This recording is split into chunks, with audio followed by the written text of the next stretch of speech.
ये दिखने में नारियल लग रहा है, लेकिन असल में ये कोई दूसरा फल है। नारियल कभी अंदर से खोखला नहीं हो सकता। ये फल कौन सा है और इसका उस धुएं से और जंगल में हो रही चोरियों से क्या कनेक्शन है, ये जानने के लिए हम सभी को मेहनत करनी पड़ेगी। खाना चुराने वाला रहस्यमयी जानवर, खाना चुराने वाला भूत। एक दिन सियार जंगल में शिकार की तलाश में घूम रहा था। कुछ देर बाद उसको एक भैंसा नजर आया जो कि पहले से ही मरा हुआ था। ये अच्छा हुआ कि पहले से ही शिकार मरा हुआ मिल गया। अब तो समझो पार्टी हो गई। उसने उस मरे हुए भैंसे का मांस खूब मजे से खाया और उसके बाद बचे हुए मांस को अपने जबड़े की मदद से घसीटकर अपनी गुफा पर ले गया। बहुत थक गया हूँ, थोड़ी देर आराम कर लूँ, फिर इसको गुफा के अंदर लेकर चला जाऊंगा। ऐसा कहकर वो वहीं रुककर सांस लेने लगा। तभी वहाँ अचानक से धुआं फैलने लगा। अरे, ये अचानक से ये धुआं कहाँ से आने लगा? धुआं तेजी से फैलने लगा और सियार को कुछ भी दिखाई देना बंद हो गया। कुछ मिनटों बाद जब धुआं छटा तो उसने देखा कि उसका शिकार वहाँ से गायब था।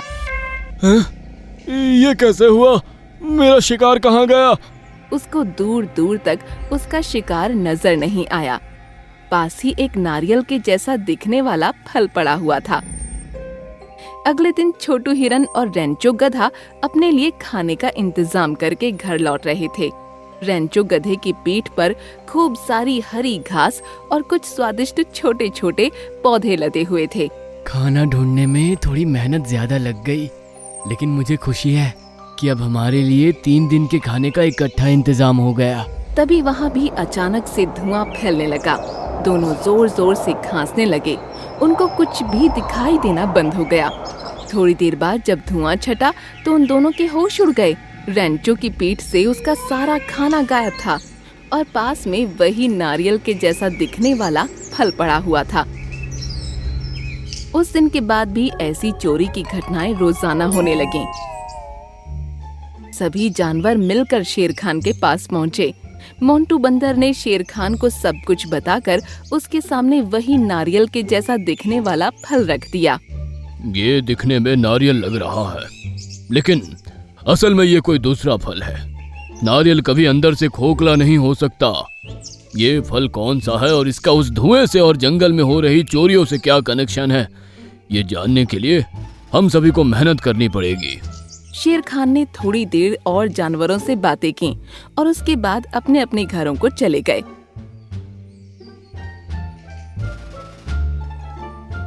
शाम के वक्त मैना अपने घोंसले पर अपने बेटे मिट्ठू के साथ बैठी थी।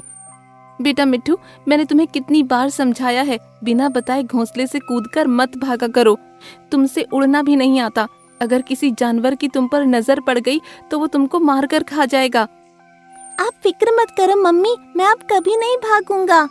कुछ देर बाद मिट्ठू सो गया और मैना की भी आंख लग गई। उसके कुछ देर बाद ही मिट्ठू जाग उठा और बोला, मम्मी सो चुकी है, ये मेरे सैर पर निकलने का अच्छा मौका है।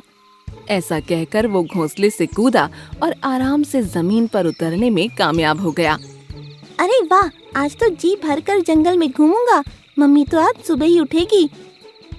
ऐसा कहकर वो वहाँ से तालाब की तरफ चला गया। तभी उसको पीछे से एक आवाज आई। अरे वाह, मेरा खाना। मिट्ठू ने पीछे पलटकर देखा तो कालू बिल्ला उसकी तरफ भागा आ रहा था। अरे बाप रे, ये कहाँ से आ गया? वो अपने नन्हे नन्हे पैरों से भागने लगा, लेकिन आखिर कब तक वो बिल्ले से खुद को बचाता।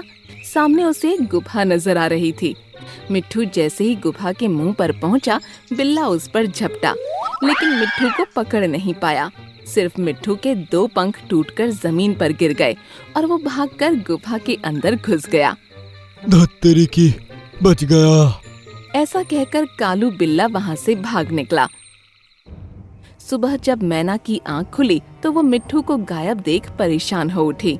अरे, मिट्ठू कहाँ चला गया? उसने आसपास मिट्ठू की तलाश की, लेकिन वो उसे कहीं नहीं दिखा। फिर वो सीधा शेर खान की सभा में पहुंची। क्या चल रहा है मेरे जंगल में?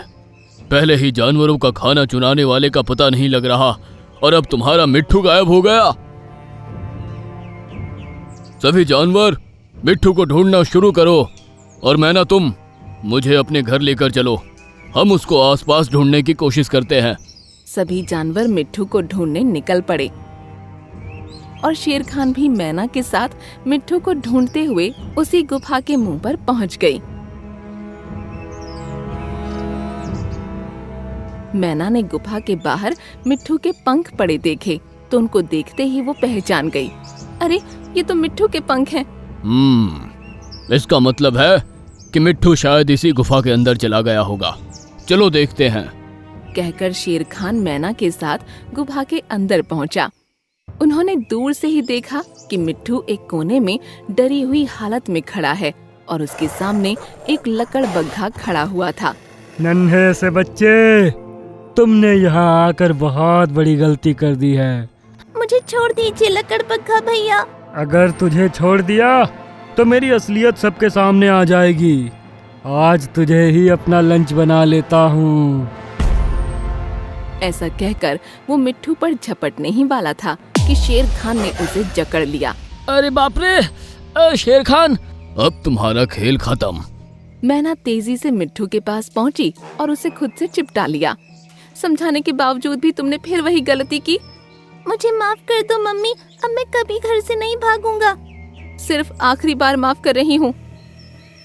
कुछ देर बाद सभी जानवर शेर खान के टीले के पास जमा थे।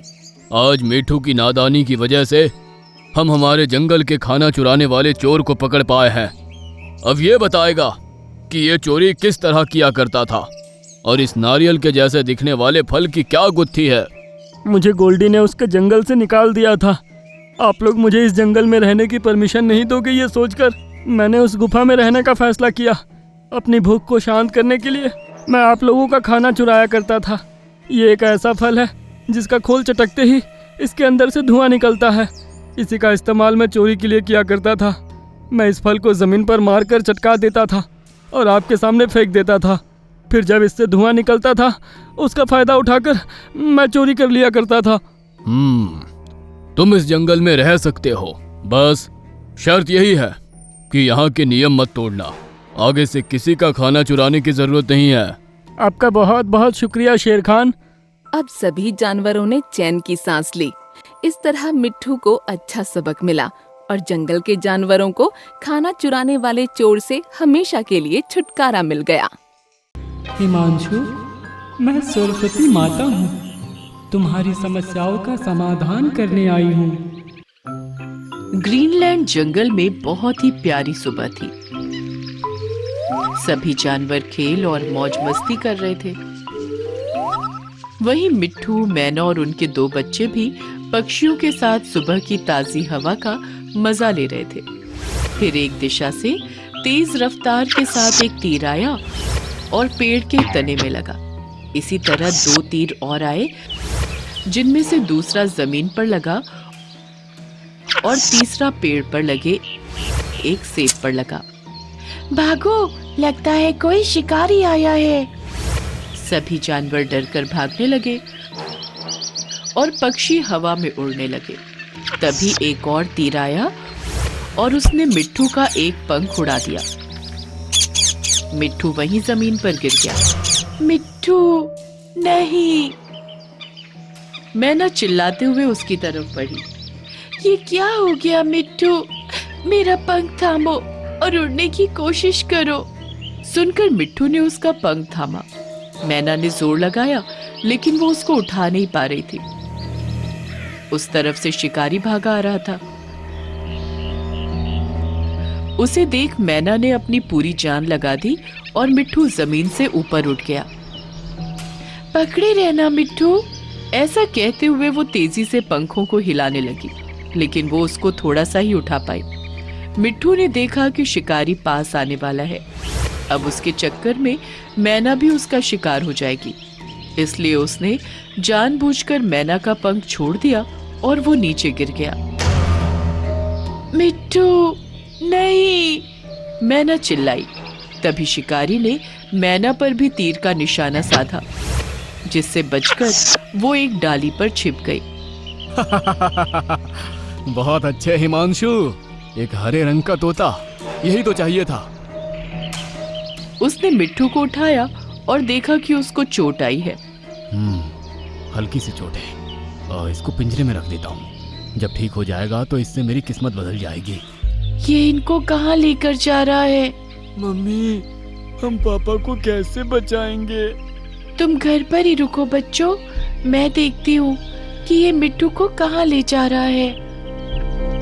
हिमांशु ने मिट्ठू को पकड़ा और अपनी झोपड़ी की तरफ ले गया। मैना भी उसका पीछा करते करते वहां पहुंच गई।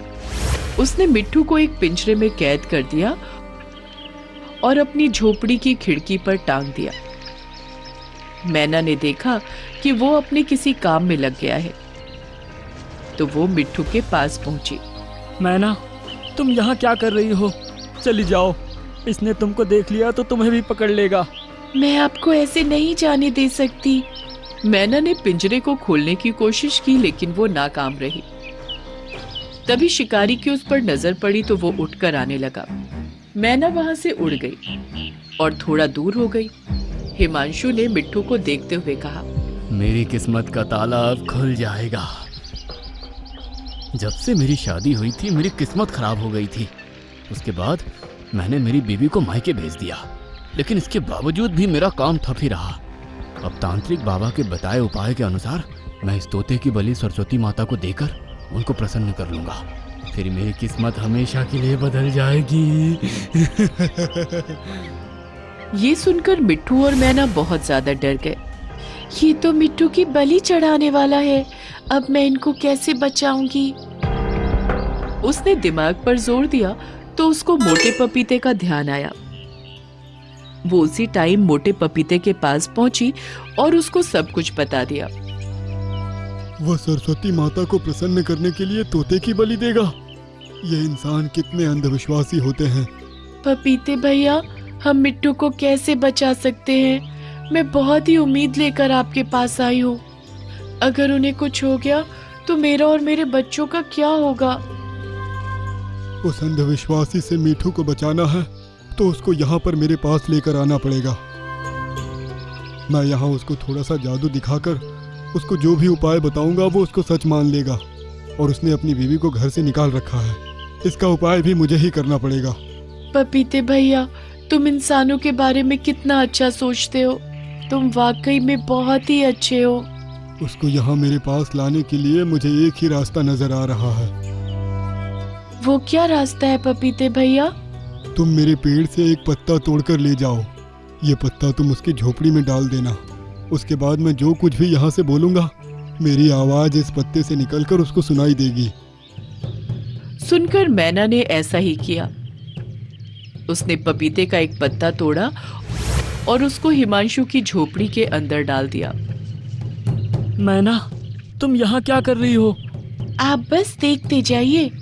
फिर पपीते ने बोलना शुरू किया। हिमांशु, वो हिमांशु। अरे ये किसकी आवाज है? कौन है यहाँ? मैं कुबेर महाराज बोल रहा हूँ। तुझे अगर अपनी परेशानियाँ खत्म करनी है तो आज शाम तक मोटे पपीते के पेड़ के पास पहुँच जा, वरना तेरा सर्वनाश तय है। मोटा पपीता? ये कहाँ मिलेगा? इसी जंगल में तालाब के किनारे एक पपीते का पेड़ है। वहाँ तुझे तेरी परेशानियों का हल मिल जाएगा। इतना सुनते ही हिमांशु खुश हुआ और उसी टाइम तालाब की तरफ चला गया। वहां पर मैना, उसके बच्चे और कुछ जानवर छिपकर सब कुछ देख रहे थे। शायद यही है मोटे पपीते का पेड़। हाँ। अब मोटे पपीते ने अपना जादू दिखाना शुरू किया। जितने भी पपीते पेड़ पर लटके थे चांद की तरह चमकने लगे। यह चमत्कार देखकर उसकी आंखें खुली की खुली रह गई। फिर मोटा पपीता एक देवी की आवाज में बोला, हिमांशु, मैं सरस्वती माता हूँ। तुम्हारी समस्याओं का समाधान करने आई हूँ। ये सुनते ही उसने हाथ जोड़ लिए और उत्सुकता से बोला, माता रानी, माता रानी, आखिर आपने मेरी सुन ही ली। आप ही को प्रसन्न करने के लिए मैं तोती की बलि देने वाला हूँ। उसे स्वीकार करना। मूर्ख, वही पाप करने से मैं तुझको रोकने आई हूँ। जिस तांत्रिक ने तुझे वो उपाय बताया था वो ढोंगी है। तोते या फिर किसी भी बेजुबान जानवर की बलि लेकर भला मैं क्यों प्रसन्न होऊंगी। तो माता रानी मुझे बताइए कि किस तरह से आपको प्रसन्न करूं जिससे मेरी परेशानियां दूर हो जाए। तूने परेशानी आने पर अपनी बीवी का दिल दुखाया और उसको मायके भेज दिया, और अब यहाँ आकर एक तोते को पकड़कर उसको मारने की सोच रहा है।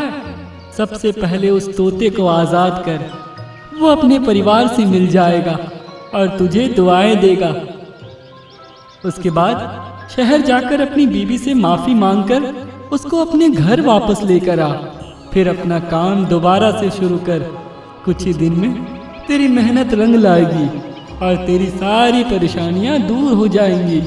ठीक है माता रानी, मैं ऐसा ही करूंगा। माता रानी की जय हो, माता रानी की जय हो। हिमांशु के मुंह से ये बात सुनकर सभी जानवर खुशी से झूम उठे। उसने अपनी झोपड़ी में जाकर मिट्ठू को आजाद किया। अब बस मैं शहर जाकर अपनी बीवी से माफी मांगकर उसको मायके से ले आऊंगा और खूब मेहनत करके माता रानी को प्रसन्न कर लूंगा। कहकर वो वहां से चला गया। मिट्ठू खुशी खुशी मोटे पपीते के पास पहुंचा, जहां सारे जानवर, मैना और उसके बच्चे उसका इंतजार कर रहे थे। सभी मिट्ठू को वापस देखकर खुश हो गए। पपीते भैया, आपका बहुत बहुत शुक्रिया। आपकी वजह से हमारा परिवार फिर से एक हो पाया, वरना मैं अब तक तो माता रानी को भेंट चढ़ गया होता। जब तक आपका मोटा पपीता आपके साथ है, जंगल के किसी भी जानवर और पक्षी को कोई नुकसान नहीं हो सकता। ये सुनकर सभी खुशी से झूम उठे। मिट्ठू, मैना और उसके बच्चे एक दूसरे से लिपट गए और इस तरह फिर से मोटे पपीते ने जंगल के पक्षियों की मदद की।